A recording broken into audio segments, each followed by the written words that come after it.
south from Rutherford, New Jersey. Professor Robock, distinguished climate scientist, who kind of led the way to the model of nuclear winter share with us. Okay, thanks very much for inviting me here to MIT. I got my PhD here in the Green Building 40 years ago. It's nice to come back to MIT.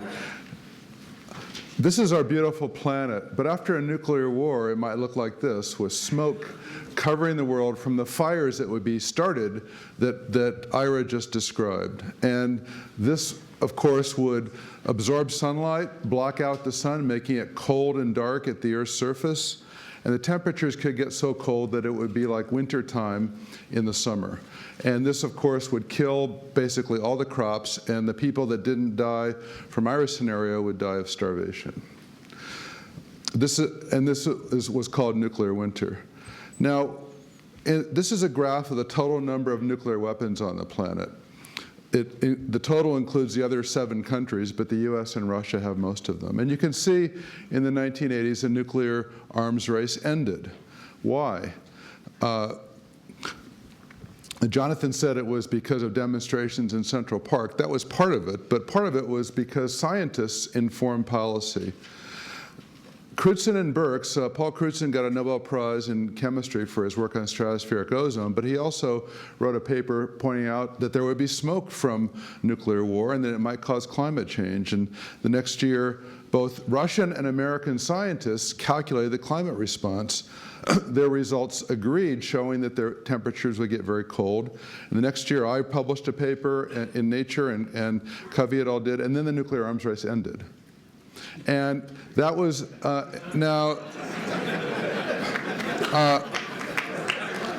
of the theories is that it was the end of the Soviet Union, but the Soviet Union didn't end until 5 years later, long after the nuclear arms race had ended. Now, we scientists do our research by running models, looking at data, but historians do research quite a different way. They ask the people that made the decision. So here's some evidence to support my claim. First of all, the number is not 0 by next year because of the trees, so the problem still exists. So Ronald Reagan said a great many reputable scientists are telling us that such a war could just end in no victory for anyone because we would wipe out the Earth as we know it. If you think back to natural calamities in the 1800s, volcanoes, we saw that weather so changed there was snow in July in many temperate countries. They call it the year in which there was no summer. Now, if one volcano can do that, what are we talking about with the whole nuclear weapon exchange and nuclear winter? And Mikhail Gorbachev, the other person that made the decision, models made by Russian and American scientists showed that a nuclear war would result in a nuclear winter that would be extremely destructive to all life on Earth. That was a great stimulus to us. So that was part of this story. The problem is that it's not solved yet, and so we still need scientists to inform policy. Here's a graph of the number of nuclear weapons, number of countries with nuclear weapons as a function of time. It was growing about 1 every 5 years. The Soviet Union disappeared, and 3 countries, Belarus, Kazakhstan, Ukraine, got them. They gave them back to Russia, but then Pakistan, North Korea. So there are many other countries now besides the US and Russia that have nuclear weapons. Here's one inventory, 16,400. And if you break it up, the US and Russia each have 7,000 or 8,000. And as we saw in the graph previously, the other countries have a couple hundred. What happens when you drop a nuclear bomb? I'm not going to show you bodies like Ira did. I just want to, it's like bringing a piece of the sun to the Earth for the fraction of a second. And it starts fires. This is a drawing done by one of the survivors in Hiroshima, and what they remember is the fires and the smoke. And this is what Hiroshima looked like afterwards. All the city was up in smoke. Now, here's a cartoon looking at what it would happen after a nuclear war started in the Sinai. So this nuclear winter was done in the 1980s. About 10 years ago, Brian Toon and Rich Turco met me at the American Geophysical Union meeting and said, somebody asked us what would happen if 2 of these new countries, India and Pakistan, had a nuclear war. What would happen? They each have about 100 weapons each, and they're probably very small weapons, like the Hiroshima weapons, 15 kilotons, not the big ones that exist now in the modern arsenals. And Brian said, I said, probably not much. But then he went and calculated how much smoke there would be. And 5 million tons of smoke. And I said, well, that's a lot. Who's going to calculate the climate response? He said, well, maybe we thought you would. So imagine the scenario along the Kashmiri border. There's a skirmish, and because of poor communication or misunderstanding or panic and fear, it grew into a nuclear war. People get killed along that border every week. Or imagine what a lot of Americans are proud of is us killing Osama bin Laden. If you were Pakistani air defense and you saw these military invasion, who would you think would be invading you? Do we risk a nuclear war by doing that? So the scenario we had is, what if 115 kiloton weapons were used? This is much less than 1% of the current nuclear arsenal. The direct effects would be horrible, as Ira just described, but it would produce about 5 million tons of smoke in the upper troposphere. So we put that into a climate model, and here's a graph showing where it would go horizontally and where it would go vertically. This is the tropopause, so it would go up into the upper stratosphere and stay for a number of years. We did this with a modern climate model for the first time. The smoke would last much longer than we thought before. It would spread around the world, and it would block out the sun. So we calculated how the temperature would change, and here's a graph of global warming that I spent a lot of time working on, and it would have a rapid cooling, and it wouldn't be winter temperatures, but it would be 1.5, 2 degrees Celsius, 3 degrees Fahrenheit below normal, and this would be climate change unprecedented in recorded human history. It would be colder than the Little Ice Age. That was one climate model, the NASA GIST climate model. People say, well, you know, we don't trust models, or that's every model has its imperfections. So recently, 2 other climate models have done the same experiment, one in Switzerland and one at the National Center for Atmospheric Research, and all 3 find the same result.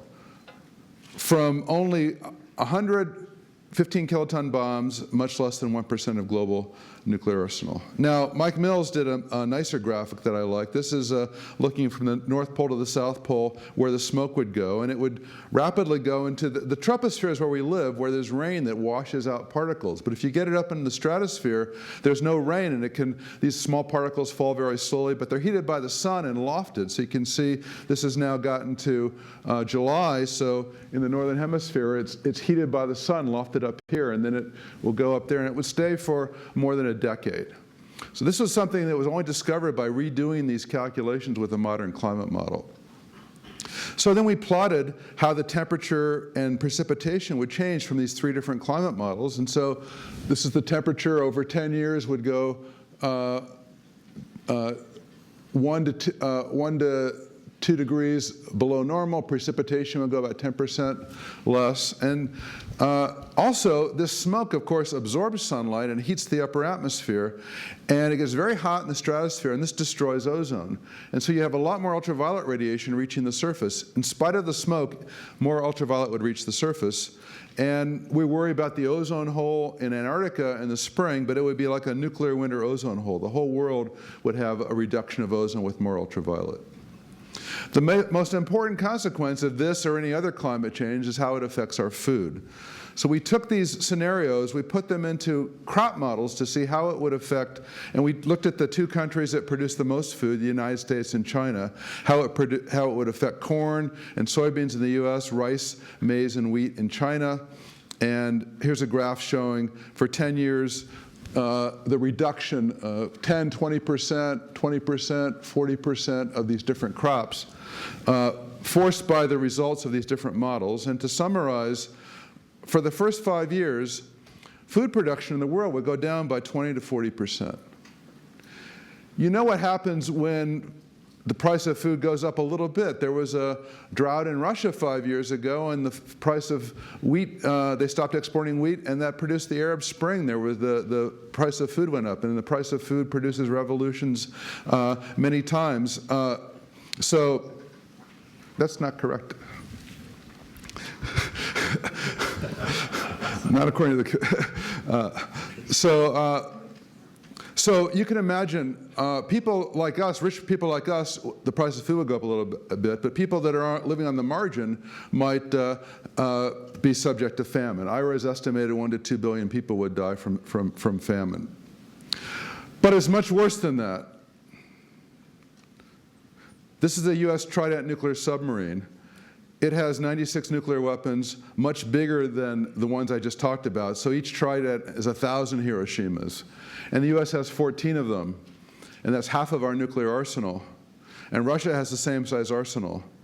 So we said, there were questions about whether nuclear winter theory was correct. So we said, let's go back and do a war between the US and Russia. So we used the NASA model, and we put 50 or 150 million tons of smoke. What could produce 150 million tons? The current arsenal could if you put one bomb on each target. In the past, there were so many bombs, they were all used up before they ran out of the arsenal. So this is a graph showing the smoke from this scenario. And this is the climate change. I had to rescale the graph. So temperatures would plummet below the ice age temperatures. Now, before you ask, everybody asks this question, yes, this would solve the global warming problem. I've even done a calculation of that. The idea of blocking out the sun is called geoengineering, and it's also a bad idea, not as bad as this idea. But so what's new? A nuclear war between any nuclear states using much less than 1% of the current arsenal, it doesn't have to be India or Pakistan, would produce climate change unprecedented in human history. Such a small nuclear war could reduce food by 20 to 40% for a decade, more ultraviolet radiation. Nuclear winter theory was correct. The current nuclear arsenal can still produce nuclear winter, and the effects would last for more than a decade. Do you believe me? Yeah. Good. But that's only a model calculation. Scientists like to check models, check theory with observations. And of course, we can't do this experiment in the real world. So we use analogues. We use things that have happened that inform us about parts of the theory. I'll just mention a couple of them. Volcanic eruptions. This is a beautiful painting of the volcanic sunset after Krakatoa over the Oslo harbor that Munch remembered and did. He said the sky was screaming blood and fire. This is the Tambora volcano, which erupted 201 years ago, producing the year without a summer. Percy Bysshe Shelley and Lord Byron, Mary Shelley were having their vacations on the shores of Lake Geneva, and it was really cold and gloomy that summer, so they had a contest to see who could write the scariest story, and Mary Shelley wrote Frankenstein, inspired by the climate change. Byron wrote a poem called Darkness. I had a dream, which was not all a dream. The bright sun was extinguished, and the stars had wandered darkly in the eternal space, rayless and pathless, and the icy earth swung blind and blackening in the moonless air. Morn came and went and came and brought no day, and men forgot their passions in the dread of this their desolation, and all hearts were chilled into a selfish prayer for light. So I learned about this poem by Russian scientists who were working on nuclear winter in the 1980s. It sounds just like nuclear winter. It was only about 1 degree Celsius colder. This is a poetic license. But so there are a lot of other analogs. We know that cities burn. We know that it gets cold at night. We know that it gets cold in the winter. So what have I done about it? Well, Brian Toon and I are working together. We wrote an article called Self-Assured Destruction. It's not mutual assured destruction. If country A attacks country B and country B doesn't do anything, everybody in country A would die from the climate response, from the famine. So if you say I'm using my nuclear weapons as a deterrent, you're acting as a suicide bomber. You can't use them. Now, as you know, President Obama, President Medvedev signed the New START Treaty, which means we'll have about 5,000 weapons next year, but that's not enough. It can still produce nuclear winter. So only nuclear disarmament will prevent the possibility of a catastrophe. Reducing our arsenals is a good sign, but that's not enough. Carl Sagan was one of the leaders of the work in the 1980s. Unfortunately, he died tragically. When people asked him about that, he said, "For myself, I would far rather have a world in which the climatic catastrophe cannot happen, independent of the vicissitudes of leaders, institutions, and machines. This seems to me to be elementary planetary hygiene, as well as elementary patriotism." So I think elementary planetary hygiene demands that we eliminate the nuclear weapons much faster. So how do you feel? It's kind of depressing, isn't it? So what do you do about this? I'm really sorry. As Mark Twain said, denial ain't just a river in Egypt. It would feel better to pretend you didn't hear it and go on with your day. But I've worked to to try and get rid of it. So there are bans on biological weapons, chemical weapons, landmines, and cluster munitions, but not on nuclear weapons. So the solution is to ban nuclear weapons now. And so, as Ira said, the open-ended working group now is working after these 3 international conferences. I wrote an op-ed in the New York Times last month to try and warn people about it. But unless someone like you cares a whole awful lot, nothing's going to get better. It's not. Thanks. All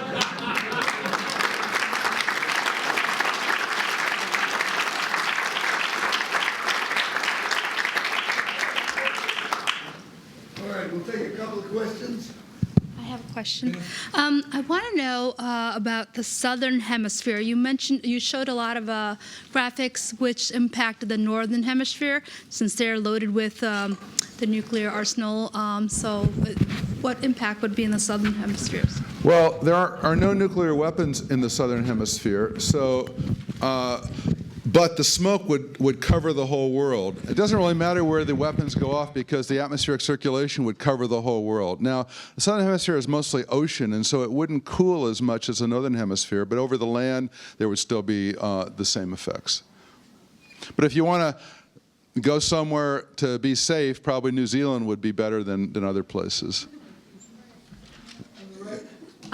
So I have a question about the climate models that were used in generating, especially with the 50 to 100 teragram response. I guess my question is, do they also account for ice albedo feedbacks? Yes, they're standard global climate models that are used for global warming and volcano simulation. So they include all those feedbacks. Yes. Okay. Now we wrote a paper that the soot would fall out and cover the snow and ice and lower the albedo and counteract that a little bit. And we did a calculation of that. It turns out fresh snow would fall on top of it, so that wouldn't be a major factor, but it would have a small impact. One question is about the use of, should we call it extinction or the potential for human beings to go extinct?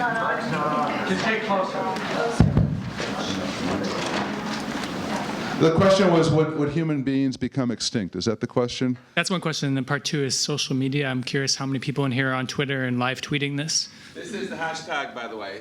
Hashtag MIT nukes.